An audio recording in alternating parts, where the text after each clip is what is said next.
Hey, so I'm going to be giving you my review of the book Night Siege, the Hudson Valley UFO Sightings by Dr. J. Allen Hynek, Philip Imbrogno, and Bob Pratt. So this book was a really awesome read, and this review is just going to be a sort of a short one. I plan to write more extensively on this book and even make a longer length video about the information in this book and perhaps even a deeper dive on the details of the book.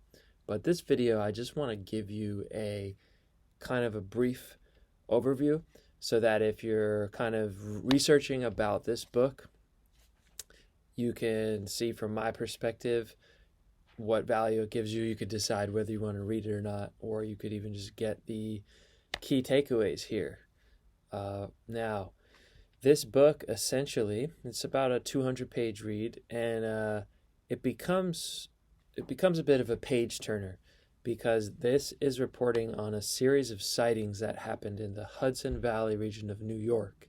Now, this book is of special interest to me because I live in the Hudson Valley region, and man, I never, lived 35 years and I never heard of this until it was mentioned offhanded in an interview or podcast I was listening to, and I said, the Hudson Valley sightings? What is that? I live in the Hudson Valley. And these happened between about 1983 and 1986, roughly. Most of the sightings, actually 82, most of the sightings occurring in 82 to 85, and then they sort of tapered off in 1986. And I mean, this will blow your mind. The data that these investigators reported in this book, it's just, it's crazy. And it's almost like, compared to all the UFO cases that are out there, this has to be pretty high up in that list, and almost arguably one of the most prominent ones demanding scientific exploration and investigation. And in fact, towards the end of the book, the authors cite a statement from the well-known UFO skeptic and debunker Philip Klass, who's written extensively in an effort to disprove that there's anything to the UFO phenomena.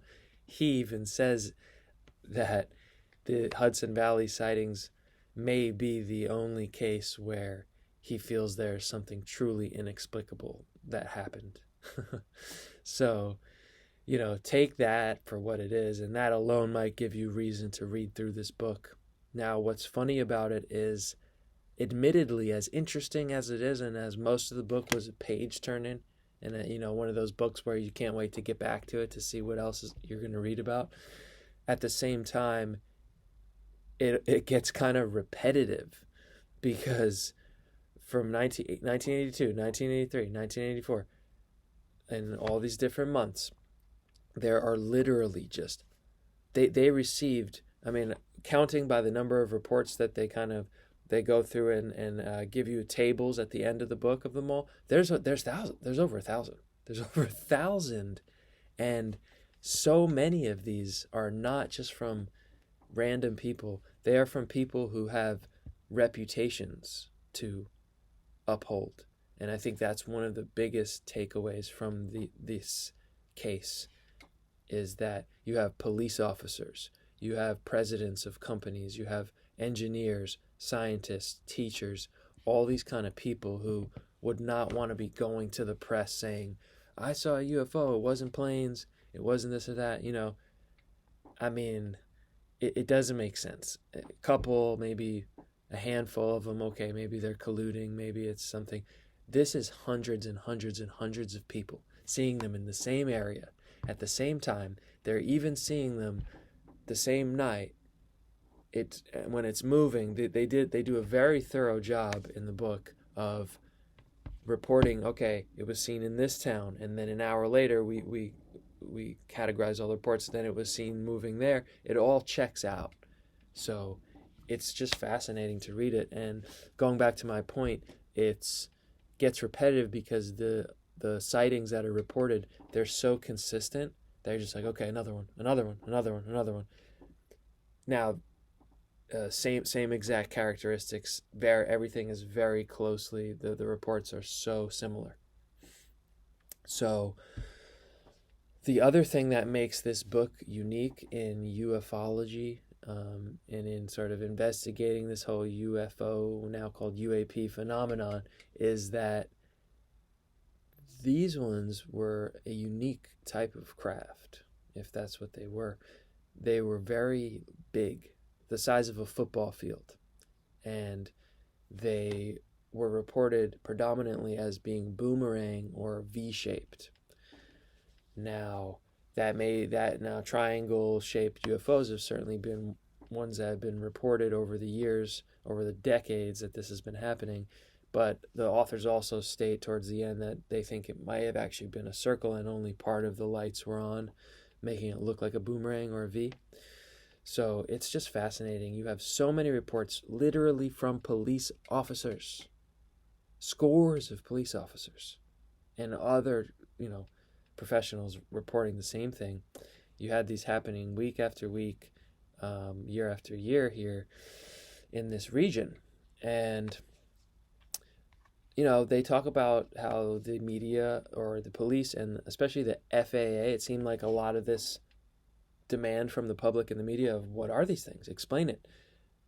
Fell to the FAA, who had to kind of report the official sightings. And they said early on the big explanation was these were planes or what are called ultralights flying in formation. But that was thoroughly discredited, I think. Read for yourself and see, but I think it's thoroughly discredited that could be remotely possible given the observations, and in fact credible witnesses, engineers, scientists, officers who witnessed it, who saw it, they say there's no way they were ultralights. People who have flown ultralights and know about them, aircraft engineers who saw them and went on record with this investigation said no way they're ultralights, no way they're helicopters, no way they're planes, no way they're blimps. So, I mean, you'd have to just think all of these people from all of the same area, hundreds and hundreds and hundreds, would just be lying or just seeing something that was a hoax. No hoaxers have ever come out. For this to be a hoax of some kind, it would have just required just something inexplicably possible to pull off, to get this many quality witnesses to testify to this. There's so much more in the book, and I don't want to run over time here, so I want to just kind of give you the highlight reel from my perspective. It's interesting too, they had a conference about these, and they were able to rent out a middle school in the town. This is how credible this was. The school was willing to allow this huge UFO conference with, all these major news outlets came to it, because there were school administrators and staff members who saw them as well. So they were like, yeah, let's do this. Anyway, at the time of the writing of this book, this was the largest UFO conference ever. There was, I forget the numbers, I think it was between like 1,000 to a few thousand people came, and it was 10 hours long. Media reported on it, and yeah, I mean, this thing is a huge, huge mystery. So now, given that I've gotten through this book, it opens up a lot of avenues for further investigation. Me being that I live here, I actually, took down all the names of everybody who gave their name in this, and I'd like to talk to these people. I mean, I'd like to get their story, and I don't know if other researchers what research has been done about this since. I think this was written in 1987. This was written, so it's been a while, of course. So I'm curious. I have to do my research to see what else has been reported about this. Maybe there's new information that has elucidated this incident more, or maybe not. I think this is like a great subject to do a new documentary on and kind of bring it back to life. Interview these people while they're still here. I think that the Hudson Valley UFO sightings, I think they offer a unique opportunity as well, because this happened in the 80s. A lot of these witnesses were adults in their 30s, 40s, 50s. So they're at the end of their life now. Now's the time to try to go and interview these people. So I'm going to be looking into that. If you are onto this video and you'd like to collaborate, I'm definitely open to working as a team. So please reach out to me. You can find my email information there through the link in my channel page or in my I'll try to throw it in the description here.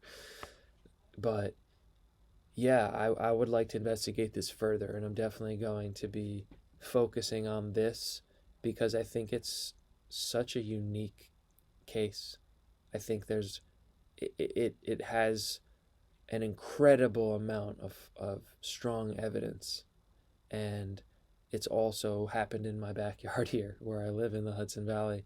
So I'll be reporting more on this. This is the initial kind of just feedback book review of this. Definitely check it out. I think it's one you gotta kind of take in if you wanna kind of survey all of the ufology for your own knowledge about this topic, the history of it, and what's going on, what could be going on with it.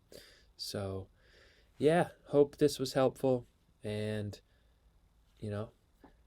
enjoy the book if you decide to read it. And like I said, reach out if you'd like to collaborate on trying to investigate these sightings and the history of these sightings and what might be known about them since. And I will see you in the next one. Take care.